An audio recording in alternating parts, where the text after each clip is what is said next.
I suppose if looking broadly at the Good Friday, and there's a bit of this set in the context of the Good Friday Agreement, and I'm aware that I suppose I'm talking to people maybe that are very aware of it.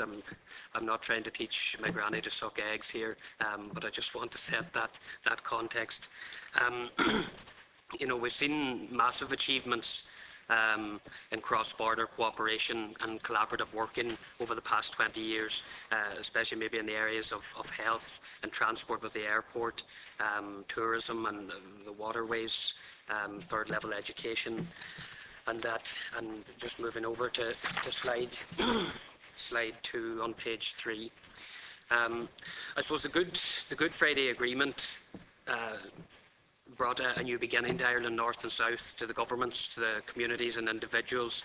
It focused on connecting people and communities and removing barriers to building peace, prosperity and development, and growth, especially in society and communities north and south in that border region. It brought a new beginning to relationships on the island of Ireland, and our expectations for a new beginning for everyone, no matter where they live or where they're located, and that I suppose is especially dear to us in the region that we're talking about. To build new relationships, I suppose we have to remove the blockages to economic and to social progress. And we would identify the delivery of the N14A5 N2 route to the northwest would help to overcome some of the barriers that the Good Friday Agreement would have talked about, and would help us to achieve and facilitate and make easier a range of projects and initiatives such as the Interreg and Peace. We'd feel it'll enhance the results that are achievable under those. And as I said, we believe that this is a key aspect within the areas that we're representing here today. Excuse me. There's a need to build on the goodwill generated by the agreements and to strengthen the links between the communities on both sides of the border, and again to overcome the obstacles of access to each other and to the wider communities or the wider Ireland. It's really about the equality of opportunity. I'm just going over to page 4, slide 3, strategic transportation. I suppose to quote directly from the Good Friday Agreement, it talks about the right to equal opportunity in all social and economic activity, and again directly from the agreement, that the strategic transport planning as an identified area for North-South cooperation and for discussion by the British-Irish Council.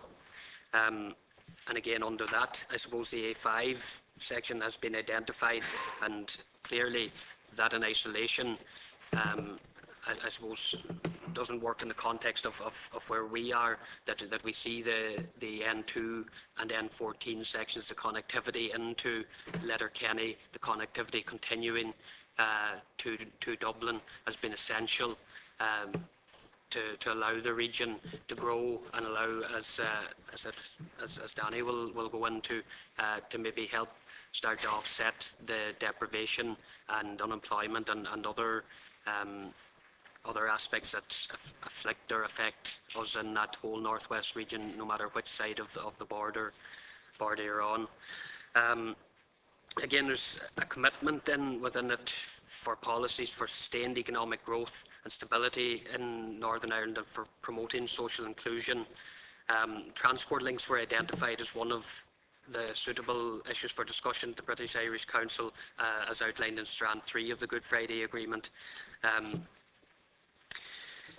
It also recognised, I suppose, the importance of ensuring equality of opportunity and included a commitment to policies for sustained economic growth and stability in Northern Ireland and for promoting social inclusion.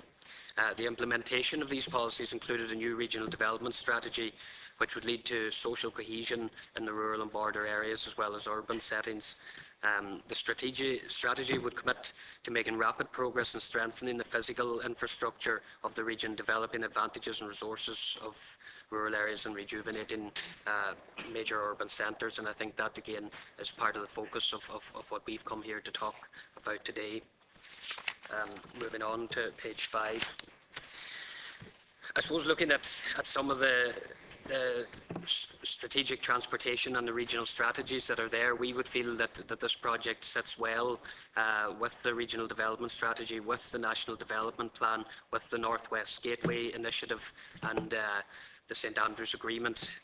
Just the St Andrews Agreement, I suppose, was further committing to ensure that the Executive has the capacity to make long-term capital investments to underpin the economic transformation of Northern Ireland, as well as bringing long-term benefits to the transformation, long-term benefits to the island as a whole. The development of the A5 dual carriageway and the N14 N2 link is essential to, 1, improve connectivity to the northwest, and 2, to create a peace dividend, particularly in areas which suffered from social exclusion, chronic unemployment and deprivation, which the areas that we represent in our respective councils fall into. We'd feel that, again, a failure to honour the commitment risks creating conditions which would have the potential to resurrect feelings of discontentment and disenfranchisement of communities. If you just bear with me, sorry a second. The regional or National Development Plan 2007-2013 recognised Letterkenny Derry as a gateway as critical to the economic and tourist development of the Northwest, and the government itself is committed to pursuing opportunities to underpin development of this gateway, highlighting improvements in road links to the region among the priorities. I think it ties in, especially in the tourism element, to the likes of the Wild Atlantic Way, the North Antrim coast and the drives that are there, and linking those, allowing you maybe to hop on, hop off those, whether it's entering at the M1, travelling along to be able to come back, or entering to travel Donegal and along the west coast. I think it would help enhance those opportunities. Again, the regional development strategy recognises the need for balanced regional development in order to achieve social cohesion and build a strong regional economy. And the strategy, I suppose, specifically identifies Oman and Strabane as hubs, centres of employment and services for the surrounding rural communities. And again, I think a major part of that is having a strategic road network, having the project that we're talking about brought to fruition. I suppose the last slide, and just really to put it into context, I think, I suppose we'd hope to have it up on the screens. I think visually it really shows what we're talking about here. If I just look at, I suppose, quickly the key in the map, you can see the shaded area there shows where we're not serviced in this country as a whole by motorways. The blue lines, again, are the existing motorways and high-level dual carriageways, and the red dashed line shows the proposed route that we're talking about. Again, the shaded area, you can see the west-northwest of the country is the absence of those access routes is it's plain to be seen. It's very visible there. We would feel that the route into the northwest is especially important in opening up different economic tourism opportunities. I suppose maybe to address firstly, Senator White, I'll bring back your good wishes to Councillor McGarvey. First time ever the chain was handed from one independent councillor to another, sea change on Donegal County Council. And I'll tell you, if Ian McGarvey is a man who definitely defies any definition of ageism, and I always say the anecdote to tell is that if we had a race from the Chamber to Lifford Bridge, I've a feeling I'd put my money on him at 84 years old to beat any of us. I suppose, Deputy Crowe, your question, is there political blockages, or do we believe that there's political blockages, or only money? I mean, I look at it, we've Donegal, Derry, Dungannon, South Tyrone, Monaghan, Omagh, Strabane councils. We have ICBAN here with the Northwest Regional Cross-Border Group. On the ground, there's definitely no political blockage. We're sitting here and we're united on the project. And maybe it's a rhetorical question, because I think it maybe would be better answered by either the MPs or the TDs and senators than ourselves, because I know over the last couple of days of meetings we've had, I don't see the blockage. There's details there, as Eugene, as Danny, as John have outlined. And again, I think the important one that the Senator White raised too again was that of the timeline. I think Danny has again addressed, an indicative timeline, and these other elements I feel have to come into place, and I suppose that's why we're here today.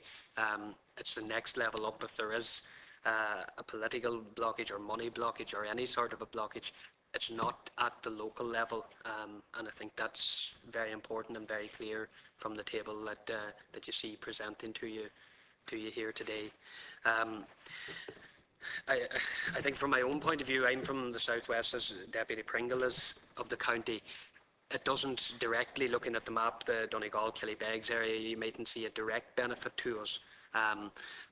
But I see the potential benefit. The opening up of any area within our county is going to benefit the whole county.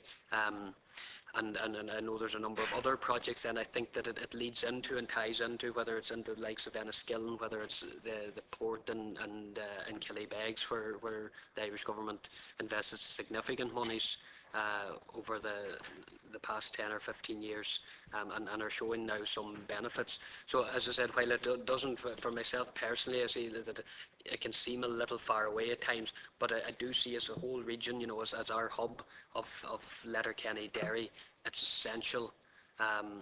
It's essential for us that this project is progressed. And again, I suppose, like Danny has said, we need the champions here. We need it pushed on from this committee, and we feel that this committee, I suppose, is the best one to leave here and go and make sure that it's pushed on with both administrations, north and south. And I said, I think we've given, I hope we've given you enough of an outline to see that where we would see it progressing over the indicative timeline is there, and I hope that through your own good offices you'll ensure that happens.